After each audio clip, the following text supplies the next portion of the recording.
우리가 다 같이 점심 메뉴 정할 때부터 국가의 대표를 뽑는 큰일까지 여러 사람이 모여서 하나의 결정을 내릴 때가 참 많잖아요. 그럴 때마다 늘 드는 생각, 어떻게 해야 가장 공정하게 정할 수 있을까? 이 단순해 보이는 질문에 사실은 아주 놀라운 수학적인 비밀이 숨어 있습니다. 오늘 그 비밀을 한번 파헤쳐 보겠습니다. 바로 이 질문이죠. 다 같이 뭔가를 결정할 때 가장 공정한 방법이 뭘까? 아마 대부분은 그거야 당연히 다수결이지? 라고 생각하실 거예요. 그런데 과연 그게 그렇게 간단한 문제일까요? 이건 생각보다 훨씬 더 깊이 들어가 봐야 합니다. 자, 그럼 이 복잡한 문제를 좀 더 쉽게 이해하기 위해서요. 아주 작은 가상의 선거 상황으로 한번 들어가 볼게요. 우리한테 아주 익숙한 상황을 상상해 보자고요. 자, 여기 유권자는 딱 3명이고요. 후보도 A, B, C 3명뿐입니다. 사람들 취향이 아주 확실하죠? 유권자 1은 A가 제일 좋고 B, C 순서고요. 유권자 2는 B, C, A 순, 유권자 3은 C, A, B 순으로 좋아합니다. 이보다 더 간단할 순 없겠죠? 그럼 가장 공정해 보이는 방법, 바로 다수결로 1대1 대결을 한번 붙여보죠. 자, 첫 번째 경기 A 대 B입니다. 누가 이길까요?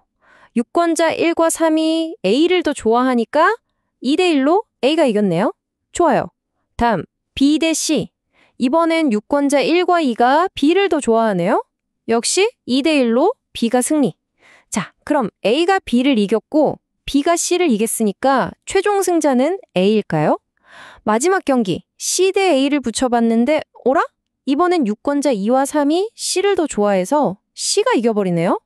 잠깐만요. 분명히 모든 대결에서 과반수의 지지를 받은 승자가 나왔는데 뭔가 좀 이상하지 않으세요?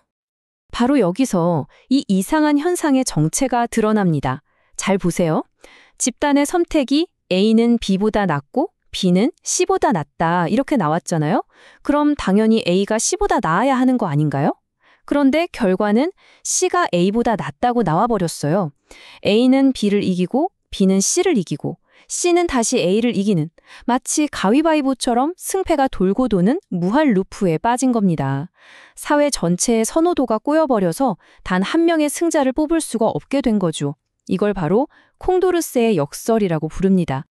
자, 우리가 가장 믿었던 단순한 다수결조차 이렇게 허점이 있다는 걸 알게 됐습니다. 그렇다면 진짜 공정한 시스템이라면 도대체 어떤 기본 규칙들을 꼭 지켜야만 하는 걸까요? 이제 그 해답을 찾아서 한번 떠나보겠습니다. 더 좋은 시스템을 찾기 위한 논리적인 탐험. 그 첫 번째 단계는요. 공정함이란 게 도대체 뭔지 그 최소한의 조건부터 명확하게 정의하는 겁니다. 경제학자 케네스 에로가 바로 이 질문에 대한 답을 찾으려고 했어요. 그가 제시한 누가 봐도 이건 당연한 거 아냐? 싶은 4가지 공정성 조건이 있습니다. 첫째, 보편성. 이건 뭐냐면요. 아무리 특이한 취향을 가진 사람이 투표를 해도 시스템이 고장나지 않아야 한다는 거예요. 둘째, 만장일치성. 이건 진짜 상식이죠. 모든 사람이 A가 B보다 좋다고 하면 당연히 그룹의 선택도 A여야 합니다. 셋째, 무관한 대안으로부터의 독립성. 말이 좀 어려운데 쉽게 말해 줏대 원칙입니다. 제가 짜장면이랑 짬뽕 중에 뭘 먹을까 고민하고 있는데 옆에서 친구가 갑자기 야, 저기 피자도 있대 라고 외쳤다고 해서 짜장면과 짬뽕에 대한 제 선호도가 바뀌면 안 된다는 거죠. 엉뚱한 후보 C의 등장 때문에 A와 B의 승패가 뒤바뀌면 안 된다는 뜻입니다. 마지막으로 비독재성. 단 한 사람의 뜻대로 모든 게 결정되는 독재자가 있으면 안 된다는 겁니다. 어떠세요? 이 4가지 조건들. 정말 지극히 상식적이고 합리적인 요구사항처럼 들리지 않나요? 민주적인 투표 시스템이라면 당연히 이 정도는 만족시켜야 할 것 같잖아요? 그런데 말이죠. 우리의 이 논리적인 탐구가 도달한 그 결론은 정말이지 너무나도 놀랍습니다. 이것이 바로 에로의 불가능성 정리입니다. 선택지가 3개 이상일 경우 우리가 방금 전까지 당연하다고 생각했던 그 4가지 공정성 조건을 단 하나도 빼놓지 않고 전부 만족시키는 투표 시스템은 수학적으로 존재할 수가 없습니다. 이게 정말 중요한 포인트인데요. 우리가 아직 똑똑하지 못해서 완벽한 투표 제도를 발명하지 못했다 이런 뜻이 아니에요. 그게 아니라 그런 완벽한 시스템이라는 건 애초에 존재 자체가 불가능하다는 냉정한 수학적 진실을 말하는 겁니다. 자, 완벽한 제도는 존재하지 않는다는 충격적인 사실을 알게 됐습니다. 그러면 현실 세계에서 우리가 하고 있는 수많은 선거와 결정들은 대체 어떻게 돌아가고 있는 걸까요? 네, 정답은 바로 타협입니다. 이제 현실 세계의 타협들을 한번 들여다보죠. 현실의 모든 투표 시스템은요, 결국 애로의 조건 중 무언가를 포기하고 타협한 결과물이에요. 예를 들어, 우리가 가장 흔하게 쓰는 최다 득표제, 즉 1등 한 명만 뽑는 방식은 어때요? 이건 과반수가 싫어하는 후보가 30% 정도의 득표율만으로도 당선될 수 있는 그런 허점이 있죠. 반면에 순위를 매겨서 점수를 주는 보르다 계산법 같은 방식은요, 갑자기 인기 없는 후보가 선거에 끼어드는 바람에 유력했던 두 후보의 순위가 뒤바뀌는, 즉 줏대 없는 결과가 나올 수 있습니다. 자, 이제 이 모든 여정을 마무리할 시간입니다.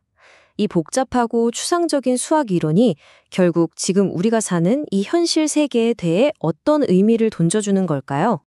에로의 불가능성 정리가 민주주의는 실패했거나 불가능하다고 말하는 건 절대 아닙니다. 오히려 우리에게 절망 대신 명확한 현실을 보여주는 거죠. 완벽한 제도를 찾으려는 헛된 꿈 대신에 우리가 어떤 가치를 더 중요하게 생각하고 어떤 불완전함을 감수할지 그 균형점을 찾아가는 과정이 바로 민주주의라는 걸 알려주는 겁니다. 자, 오늘 이야기의 핵심 딱 3가지로 정리해 드릴게요.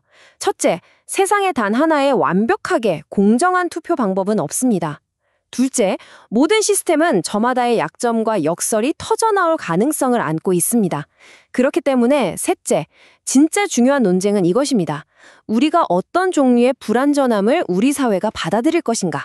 바로 이 선택과 합의의 과정이 중요한 거죠. 자, 오늘 분석을 마무리하며 마지막으로 이 질문을 던져봅니다.